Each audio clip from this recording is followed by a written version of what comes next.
we're going to try and ride the route of the tour, so those 3,400 kilometres, but also ride the connections between the stages in order to make it a continuous loop by bicycle rather than having those connections with vehicles. So that sadly bumps our route up to 4,529 kilometres. So it's an extra chunk of change. What's that between friends, hey?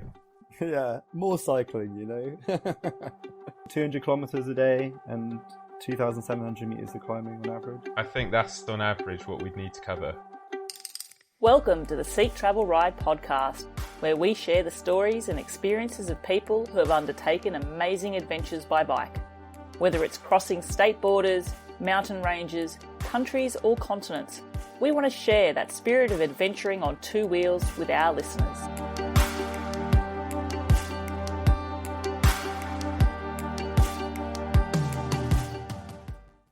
Hello, I'm your host Bella Malloy, and I'm very happy to introduce our guests for this episode of the Seek Travel Ride podcast, Rory Mansfield and Ben Cannell. Rory and Ben have set themselves a challenge of cycling the entire route of this year's Tour de France, including the kilometres between stage transfers, and they're going to be doing this fully self-supported. They have given themselves 23 days to reach the Arc de Triomphe in Paris, and by the end of it, we'll be able to say they've cycled 33% further and 13% higher than the professionals did. They're doing all this in support of their charity, Props Bristol. So, without further ado, let's find out more about this challenge. Rory and Ben, welcome to the show. Thanks for having us. Hi. I am super excited about this. As listeners of the podcast know, I am a Francophile. I moved to France from Australia and I live in the French Pyrenees, which has a lot of Tour de France pedigree. So, Rory and Ben, I'm especially excited for this challenge here, which brings you to my neck of the woods for a little bit of it as well. How are you feeling about this just a few weeks out? Yeah, it's definitely a feeling of anticipation and nerves, I would say. I think, for me at least, it's going to be the hardest extended bicycle ride I've ever done. So there's a degree of uncertainty as to how it's going to go. But I'm enjoying that feeling, I think I would say. It's a feeling of excitement more than anything. So looking forward to it and excited. Yeah, I'm in the same boat, I would say, as Rory. We've done a lot of trips together and we've both done a lot of cycling, but never done this many days back to back of this magnitude and of this elevation gain, which I feel like is the main, not concern, the exciting, interesting experience of this particular riding trip. I love that, Ben. You're using positive psychology already and using the word excitement as opposed to nervous and scared and fear and stuff. Exactly. Excitement is the way to be, right? Yeah. We're going to go and ride our bikes in some amazing countryside on a historically significant route and eat lots of croissants and quiche. I think quiche is probably better than croissants, actually. But eat lots of French food, and we both love France, so yeah. Brilliant. Now, a question which I do like to ask all my guests to open up the show with is, do you remember the very first bike you ever rode? So, Rory, do you remember? Yes, I do. It was a green rally. It was very small, and I can recall my first semi-successful bicycle attempt, which was a diagonal ride across the front garden at my parents' house into a fence. And I have a actual visual memory of this moment. It could, not to over-egg it could be my first actual memory, but yeah, it was a green rally and it was ridden into a fence. First crash of many. Did you bounce and go, oh, and then just get back on, or were there tears? No, it ends. It ends at that immediate moment. But I'm more enthusiastic now about them than I was then, so it couldn't have been that catastrophic. Yeah. I guess it gave you a level of excitement to cycling. Yeah. So, and I'll just deviate nicely into more mountain biking, I guess. What about you, Ben? Do you remember your very first bike? My memory is absolutely terrible. I feel like all of my I don't really have any childhood memories. And I think I did a lot of cycling trips with my family when I was younger, which my mum says was a waste of time because I can't remember any of them. However, we did spend the weekend with your parents' tandems, which were pretty wonderful. We did spend a weekend, yeah. maybe we'll get onto that. Okay. But I can remember my first bike. Sorry, Bella.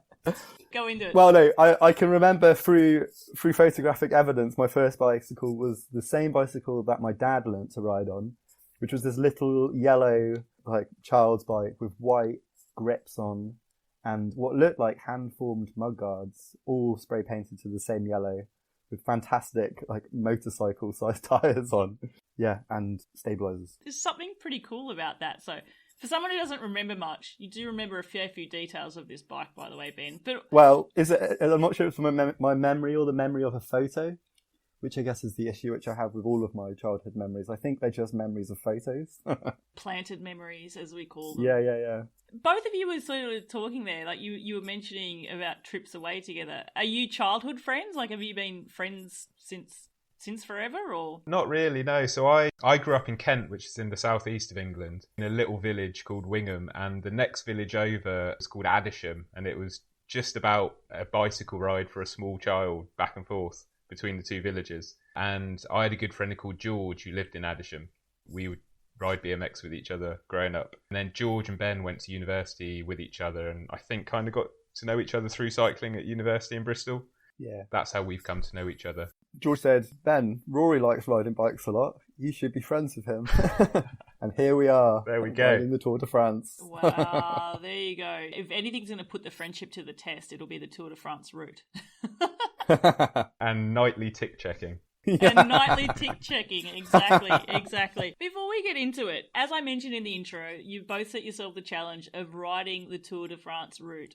Fully self-supported. You're going to be camping in tents or bivvies? Good question. Point of discussion. I think currently bivvy is the thought, but we'll see. If the rain you promised us is definitely on the cards, then the tents might make a reappearance. I always find on a bicycle tour, you sort of never regret the things that give you some form of comfort. Possibly up the 10% gradient of the Tourmalet for a part of the ride, but for the majority of the trip, I always think it balances itself out.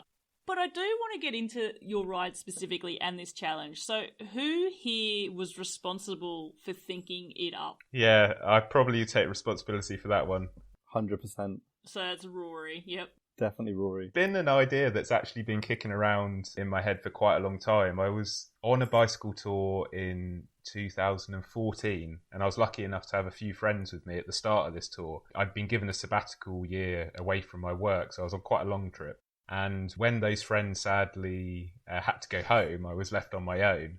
And you get to thinking and you get to wondering about what you could do. And I was actually in Australia. I was riding from Adelaide to Melbourne. And to be honest, I was over it at that point. I'd been on hard shoulders for a long time, and I'd kind of fallen out of love with the kind of relentless, endless journey of not really having an end point, or I think I was low on motivation at that point, and the idea came to me, I think, that it would be a cool thing to do to try and ride the tour. So that's where the idea initially came from. I then got to Melbourne and promptly fell in love and sacked the tour off completely and just got to know this girl who I'm still with to this day. Very good. Yeah, so the idea, I think, came from a slightly exhausted touring perspective of wanting maybe something more than endless road in front of you, something maybe slightly more tangible, more specific. But it's taken not long off 10 years to actually put it into practice and try and actually make it happen. So it's been a long time coming. But yeah, that's, I think, where the initial idea came from. Stay with us. We'll be right back. Hi everyone, it's me, Bella from the show. I just wanted to let you know about something exciting. I have recently just created a new Facebook group named Seek Travel Ride, where if you are a fan of the show, you can join and we can actually bring this community more to life. It's a place where you can learn more about our guests, see more photos, chat about episodes in more detail, and maybe even pose some questions as well. It's also a place where you can share your own bicycle adventure journeys. Whether you've got a photo or a blog or some videos that you want to share, come online, say hi, join the Facebook group, and let's enjoy this community that we have built. We have a global audience here. People are listening from all around the world, and I think we can only thrive and get an even greater sense of wanderlust by sharing our experiences with each other and connecting. So Get onto Facebook. I've provided a link in the show notes and you can join that community as well. Thank you. Now back to the show. Initially, were you thinking of doing this on your own, or had you always envisioned that you would tell some mates and have some company? I think in an ideal world, it would always be something that you do with other people. It's not the easiest sell, and I think it takes a certain type of person to think that it's a good way to spend their time. There's one particular person that I proposed it to, and they said, "I'm not taking holiday to do something like that." So I think I'm very grateful, and I'm not surprised that Ben's keen for it. Yeah, initially the idea was just going to be to give it a go, but I'm very much pleased that there's someone else who's keen for it as well. Ben, did you need much convincing to join Rory on this challenge? I think, if my memory's right, Rory, correct me if I'm wrong, I think he said, "I'm going to go and do this," and then I said I'd come with you. Yeah, pretty much. It was, I remember quite specifically, it was at about probably 1:30, 2 o'clock in the morning, early on in a 300-kilometre Audax in November. Oh, yeah. And so it was in the night, about 100k in, and I kind of broached the idea, and Ben's was like, I think your words were, "You know I like cycling." And that was the agreement. This is perfect. Sorry, there's just something magical, and I think the best laid plans are done on lack of sleep, on high energy food, blind enthusiasm. Exactly, blind enthusiasm when you're like 20 hours deep in the saddle as well. It's like, it can't be worse than this. Was that on the Moonrakers and Sunseekers? On the Moonrakers and Sunseekers. Okay, so probably part of the enthusiasm was we'd started the Audax. The Audax starts at 10 p.m, I think. On a Friday night. The first Audax we'd done, I think. Is that right? It was. Yeah, so we were very enthusiastic at 10 p.m. Well, at 1 a.m, because we were 3 hours into a ride, of which was going to be significantly longer than that. But... yeah, things don't get worse until about 7:30, 8 o'clock at night the next day. Yeah. I've been there. My only experience of actually riding through an entire night was last year. I did the Normandy Cat 900, and that started at 10 p.m. at night as well. And I swear, I have never been so alert and highly aware of everything around me for those first few hours. It's very intense. Yeah, it's a strange feeling. It is. I was really looking forward to the bird call. And again, we were talking about memories. The most vivid memory I have was, can't recall the name of the village in Normandy that I was cycling through at that time, but it was pitch black. It was a forest. And then all of a sudden I heard the first bird, but it was a peacock. And I don't know if either of you have heard peacocks, but they're actually not... In a dark forest, they're sort of a bit scary. It's quite it's a dinosaur-like noise, isn't it? It's pretty much. On a recent cycle tour, I was sleeping in some woods just north of Hamburg, and arrived in the dark, obviously, etc., etc.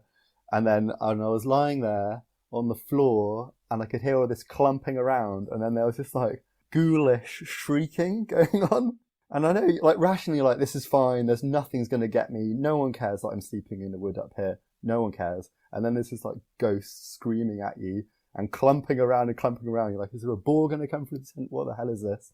And in the morning, I woke up and poked my head out, and I heard that noise again, and there was the tiniest little deer staring at me. Just this tiny, tiny little deer.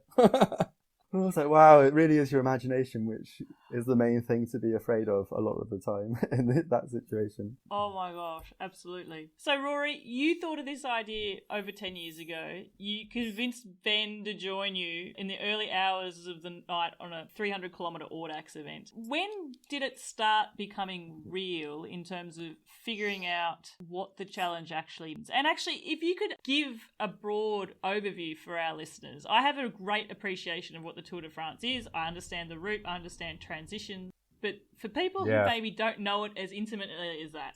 Okay, so the Tour is an annual race. It takes place predominantly in France, but it leaks into other countries as well. Now, in the modern Tour, there are always 21 stages, so 21 race days, and the stage lengths probably from about 120 kilometres at the shortest up to just over 200 as the longest stage. And I suppose the concept of the race is that it's a course in its most ideal form. I feel it's a tour of the entirety of France, so it should visit the different regions of France, the mountains, the flatlands, the coast. so on and so forth. And it was originally conceived by a newspaper to try and sell the newspaper and try and publicise the beauty of France. So as you watch the race proceed over those 21 race stages, you do really get a sense of the beauty of the country and the different people in the country and the different landscapes of the country, the different cultures of the country. So in many ways, it really does feel like a tour of France. I think in the modern Tour de France, it's much more of an athletic endeavour. It's a high level athletic pursuit. With, I mean, you look at the average stage speeds and it's insane how quickly they go. The peloton or the bunch of riders is over 100. So I think it's like 170 riders strong, and they're flying along. So athletically, the pro race is something quite incredible to watch. So I think this year's race across the 21 stages covers 3,400 kilometers, and there are 55,000 meters of climbing. So this particular tour, each year the tour tends to have a slightly different character, but this year's is being billed very much as a tour of the mountain ranges of France. So it goes to all 5 mountain ranges. It goes over the Puy de Dôme, which is a volcano in the Massif Central that's not been on the tour route for decades. I think predominantly because of environmental concerns about the damage that vehicle traffic was doing over the route there. But that mountain's back in, so it's a very mountainous tour this year. When you look at the modern Tour de France as well, it's a hugely supported thing. So I think in a purist sense, you'd have these bicycle riders touring their way around France, but in order to facilitate that level of athletic endeavour, you've got massive amounts of support in terms of masseuses, personal chefs, team managers, so on and so forth. Hundreds and hundreds of people supporting the race. And as part of that, you also have a massive amount of vehicle traffic going along with the race, both to transport riders between stages and also to support the race. So providing spare wheels, spare bikes, so on and so forth. So, for example, if stage 1 were to finish in Calais, let's say, that doesn't necessarily mean that stage 2 starts in Calais. Stage 2 might start in Dunkirk or Paris or Lille. So quite regularly, it's actually quite rare for one stage to finish in the same place as the next stage begins.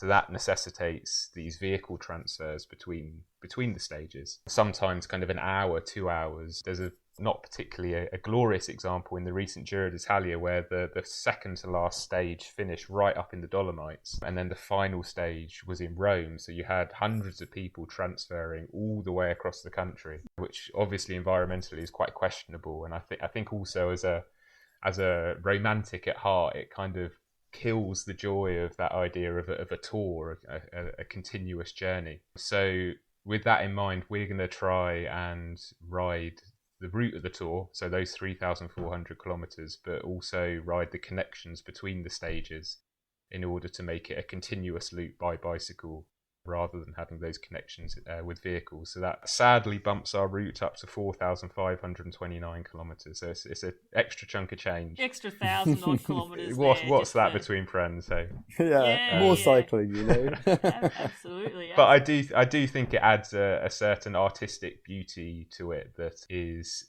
in some way defeated by that vehicle-based element of the modern tour. Not that the athletic endeavour is not something that I'm constantly amazed by the speeds and of the race, but I think from an artistic point of view, it's something quite special to try and do the whole thing as one. I agree, Rory. Absolutely, and the speeds of the riders is phenomenal. So as I said, I live in the Pyrenees where we see the tour come. It means that Strava is meaningless for me now because there's no trophies in sight in my name. But I always anecdotally think, and I without patting myself too much on the back, climbing is my thing. So I'm more attuned to when the road goes uphill. That's probably my strength. But if I was to say I would take my speed going up these climbs, which isn't too bad for a novice or an amateur, the tour riders are doubling that speed. I think one of the local stages here last year, to give you an idea, I think my average speed was 17 kilometres an hour, which I can guarantee would have had a stonking tailwind. And I think Wout van Aert on that segment averaged 38. It's just crazy. It's the Formula One of cycling, really. It is. But I think you're taking it back to basics and back to how it used to be, because it did used to actually look even like a circle of France. It used to be a circular route. The stages were crazy long. The riders had to fend for themselves. There's definitely folklore, for example, on the Tourmalet, which is where you were going. You know, one of the riders, famously, his forks on his bike broke. He had to walk 10 kilometres to the village, and he got penalised because he repaired them at a forge, but he had to have a young person sort of manning the bellows for him, which was seen as outside assistance. So wow. You are definitely taking it back to history, and you will actually ride past the sign which tells you that story too. So yeah, you can think about that when you're lugging up the Tourmalet and being thankful that you're on a modern bike. But so you are choosing, obviously, to do this. I'm guessing your bike's going to be decked out with like bikepacking bags, bikepacking kit. How is that setup going to be? Yeah, that's right. Yeah, we're going to go as light as we feel is safe, I guess. And I mean, ultimately, we're cycle touring around France, so we have relatively easy access to additional equipment should stuff go wrong. But yeah, trying to travel as light as possible. The main discussion at the moment is whether we're going to take bivy bags or tents. So yeah, I guess we're exchanging a bit of comfort and privacy for lightness if we go with bivy bags. So yeah, we'll see how that goes. Ben told me the other day that he was planning on 2 pairs of socks, which I found frankly indulgent. But socks. I mean, who wears any? No. Yeah, I mean, we'll both just have like a top tube bag and a couple of smallish dry bags attached to the bike, and then a couple of water bottles. So pretty minimal. We were talking and joking earlier about, you know, devising this idea of and really committing to it during an Audax ride. But both of you have got experience now in doing longer distance rides. The difference between this challenge is 23 days of it, really. Yeah, for sure. That's the unknown, I think. I mean, we both are very much enthusiastic cyclists and spend a lot of time cycling, but I don't think really there's any way that you're going to know how your body's going to respond to those distances and that climbing over that period of time. 5 days in, you could completely implode. So that is definitely a feeling of the unknown. But this is quite exciting. People do these things. The best athletes in the world are just humans too, so I don't think there's any reason why we shouldn't be able to give it a good crack. And our pace is going to be significantly lower for sure. than the races. We have all day to get to do the chunk which we need to do per day, which I think Rory's 200 kilometers a day and 2,700 meters of climbing on average. I think that's on average what we'd need to cover. The name we've kind of given our Instagram account to go along with the ride is Les Lanternes Rouges. You'll have to excuse my pronunciation, but Les Lanternes Rouges. There you go, much better. Which was traditionally the slowest rider in the Tour was called the Red Lantern, because the broom wagon at the back would have a red lantern hanging on it. The tail light of the race. We're going to be by far the slowest. That's guaranteed, but fingers crossed we'll get there. In terms of timing, is it a plan you want to arrive at the Arc de Triomphe? Is it the day before the riders do? So we set off about a week after they leave. The plan is that, so the Tour, there are 21 race stages, 21 days of riding, and then within that there are 2 rest days. So from setting off in Bilbao to arriving at the Arc de Triomphe will be 23 days, including those 2 rest days. So our hope is that we'll be able to get from Bilbao to the Arc de Triomphe in 23 days or less. It's such a stark challenge. But, you know, I'm excited for you. I'm just thinking as well, because the Tour is spending, I think it's the first 3 stages is in the Basque region. Yep, that's right. I don't know if either of you have been there, but it is a phenomenal place to ride a bicycle. Yeah. It's a phenomenal place to dabble in the cuisine and eat some pinchos as sure. well. Oh, yeah. I think I think it's fair to say that I'm probably the road racing enthusiast of us.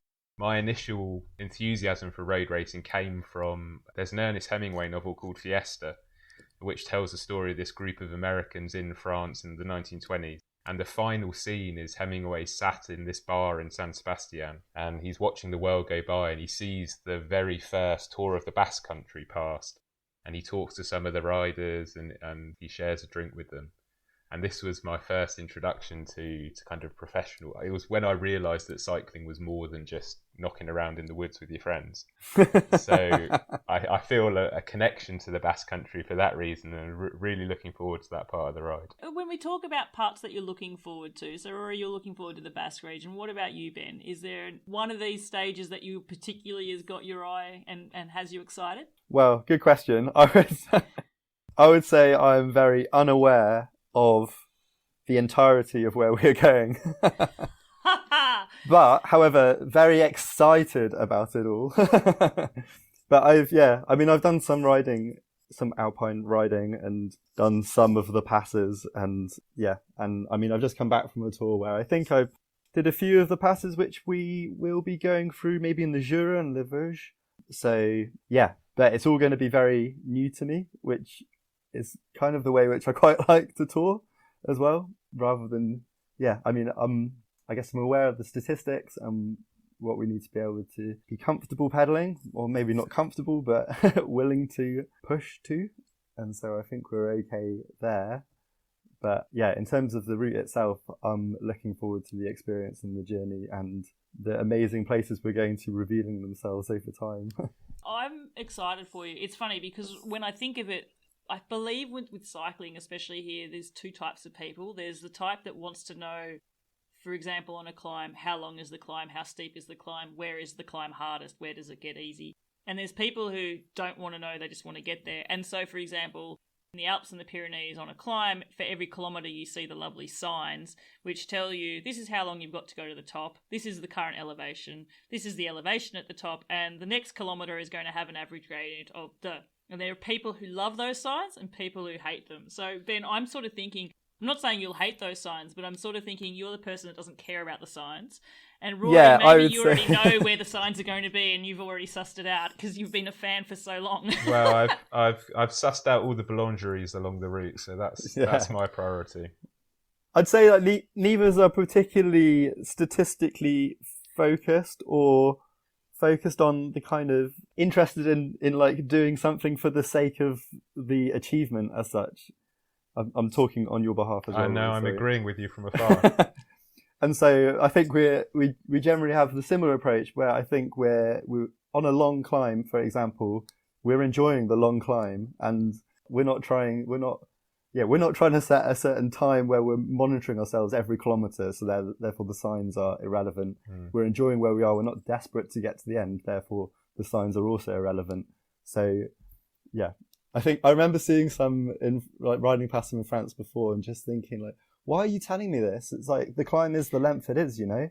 I don't need to know where the end is. I'm going uphill and I'm going to get to the top and then I'm going to go down the other side and it's going to be wonderful. I tell you what does your head in, or what does my head in, is because, like them or not, they're there.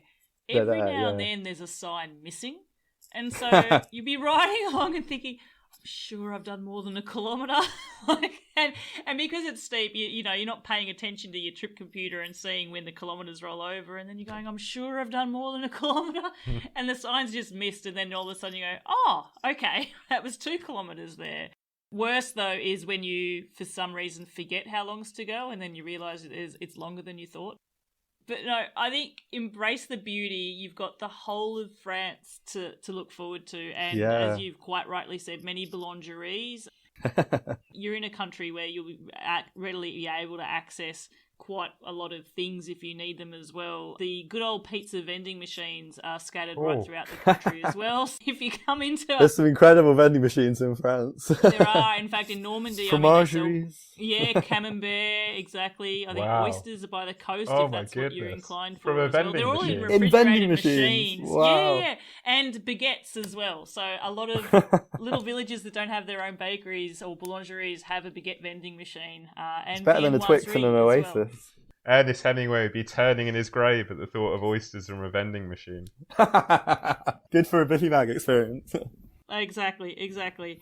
But Ben and Rory, you're also doing this as a charity fundraiser, and I did want to give you both an opportunity to talk about your charity, which you're fundraising for, which, if I've got it correctly, is called Prop. Yeah, it's a charity called Props. They're very much a local charity based in Bristol. So I live in Fish Ponds, which is kind of northeast Bristol.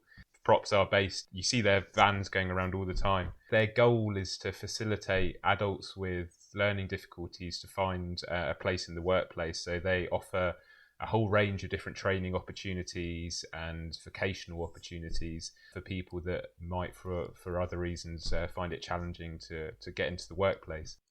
So there are a couple of businesses that they're involved in Bristol. There's a brewery, and there's soon to be opened a cafe in Fish Ponds, providing work opportunities for people. So that it's very much a local charity, doing some really commendable work on the ground and helping local people.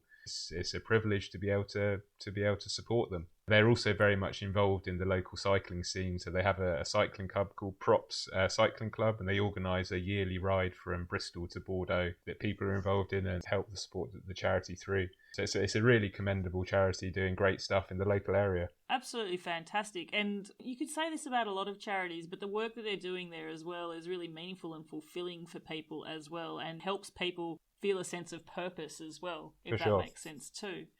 I think an aspect of the site, the Fish Pond site, is that it's going to be partly a catering training facility as well. So I guess hopefully some of the fundraising money which we use will also be helping the charity support people with skills going forward in their lives as well. As we mentioned, you are fundraising, and for all my listeners, I'll be putting a link to your fundraiser where people can look to donate and support you there in the show notes as well. Thanks. And also a link to the charity so they can find out more about Props and see the good work that they're doing there too. Yeah, definitely. Speaking about people getting on board and supporting your journey, how can people, I guess, follow this journey along?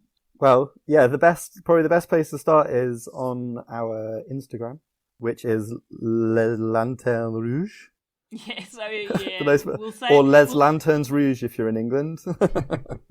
Very good, very good. We can test everybody's French out. I can guarantee I can pronounce Les Lanternes Rouges, and my French neighbours would probably say I have got it wrong as well. But correct me in a loving way. I will definitely provide a link to your Instagram in the show notes as well. Is there anywhere else that my listeners should be looking out for? We have a spot tracker, so maybe we need to think about that, Rory. Yeah, that would be a good idea. That would be fantastic. Yeah. So we can actually track your movements as well. Yeah, we need to think about that, but we have one, and we're good at technology, so there'll be some pings. We'll make that happen. But we'll try and we'll figure that out, and then maybe you can help us, Bella, actually, because you probably know more about it than we do. Possibly, but I would be more than happy to enable a tracking link on to get that out there and include it in the show notes as well. I certainly know that I am eagerly tracking your progress. As I said, the tour route passes not too far from my beautiful French village. I know that I would be keen to maybe randomly bump into you both on the road. Yeah, that'd be so good. And maybe divert you to the best boulangeries in town. That's what we're talking about. Yes, please. Happy to sample all of them. Yeah, happy to treat you to a croissant or a quiche. Or we are in the southwest of France, so it's definitely chocolatine and not pain au chocolat in this area. So. Right. Okay. Local knowledge. Wow. What's the difference? Well, there's so many faux pas I'm going to step into. It's all part of the experience. Well, Ben and Rory, there are two questions that I do like to finish every podcast with. And for my listeners, I am excited because I will be able to provide you with a longer wrap-up once this actual ride has been done and ridden. And so I always wonder when I do these episodes whether I should ask my questions or not. But I do want to ask them because I want to actually see if after the challenge you change your mind to any of these answers. So we'll hold you to task. So the first question is, if you have the choice one day that you'll be riding forever going up a constant climb, or alternatively on the flat but pedaling into a constant headwind, which one would you prefer to choose? 100% the climb. So Rory's for the climb.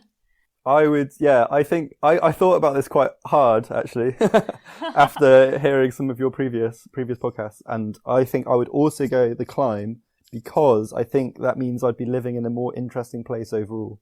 Oh, I love it. I mean, in my opinion. Climbs promote conversation. You have the best conversations climbing mountains, that's true. I find, whereas headwinds just promote staring at your stem. So they really do. All for the climb. That's a great answer, Rory. They really, really do. In fact, to my listeners, please send all your power to one of our previous guests, Claire Wyatt, who is currently, she has pedalled 11,000 kilometres through Australia, made her way down, all the way down central Australia, and has now turned for her final destination of Perth and has hit the most the largest headwinds known to man that will hit her in the Nullarbor. So she needs all our willpower to get her through that. Good luck, Claire. Good luck, Claire. Oh, go Claire, exactly. She'll be listening and be thankful for this. My final question is, if you were given the choice of riding 4 hours one day and riding those 4 hours on your own or 4 hours in the company of other people, what would you like to choose? With someone else. Yeah, I mean, there are certain... Rory. Careful. We've got 23 days riding together, Rory. There are certain days where a solo bicycle ride is the only thing my brain needs. But as a general answer, 100% with other people. I feel like you can always decide to go for a ride with yourself. So if there's an opportunity to go for a ride with someone else for 4 hours, then why not? It's always about the people. As part of this preparation for this ride, I think it's the first time that I've actually seriously trained for anything cycling related. I've just previously cycled lots before, and there has been more solo bicycle riding in preparation for this than anything I've ever done before. So I think I've had my fill of solo road time, and company was on the cards. I was thinking, and again, because I said I will have the opportunity to ask you both these questions again, I feel both of these questions have the potential to flip on you after this ride, because you're doing a ride which is going to be extremely mountainous, and maybe your love for the mountains will either be reinforced or have fallen off a cliff. And also doing a ride so long in the company of someone else as well. So it'll be interesting to see, again, does it reinforce that, or do you need some alone time? I feel just the friendly jibe that's going on here, I think, and the banter there. I feel doing a challenge like this, something that I do anecdotally pick up from my guests, and often those who travel vast distances on their own, is sometimes the only times they do feel alone and loneliness is when they have these lovely moments and they would love to share it with someone. And so I feel that's the beauty of riding with company as well, is that you will be able to have those moments together where you go, and, you know, years from now go, wow, do you remember when we were in the Basque region and found this amazing tapas bar and ordered an extra round of padron peppers or something like that, you know? Oh, no, that sounds good. Not enough calories in them. No, but there is good salt. Yeah, I mean... I agree. I think it's going to be such an experience in all shapes and forms, and Rory is going to understand exactly how I was feeling, and I'm going to understand exactly how Rory was feeling, and that's going to be a great thing to share, I think. I'm really excited for you. All the positive psychology and terminology is coming your way. Rory and Ben, it has been an absolute pleasure. I'm looking forward to tracking you both down when you're here in the Pyrenees, and then also hearing all about this 23-day challenge when it's all done and you have only good memories to share. Thank you very, very much. Pleasure. Thank you, Bella. Pleasure. That was such an enjoyable chat there with Rory and Ben, and I really love how an idea that Rory thought about almost 10 years ago now is now coming into reality. I don't know about you, but I'm definitely going to be getting on board and watching their adventure unfold day by day. Be sure to check out their page there on Instagram. You can find the link to it in our show notes, and if they can get on board with their tracking system, there will be a link to their live tracking there for you to follow them as well. If you're enjoying listening to Seek Travel Ride, please do me a favour, tell all your friends and family and help the show to grow even more. We are truly global, over 1,000 cities now that this show has been listened to, and I'm really, really proud of that number. It's astonishing to me just how far and wide this podcast is being listened to. Be sure to follow it in your podcast player, and if you'd like to, I'd love to get a rating and review from you as well. Have your own bicycle adventure story that you'd like to share with that global audience? Send me an email, podcast@seektravelride.com, and request to be featured as a guest for the show. Until the next episode, I'm Bella Malloy. Thanks for listening.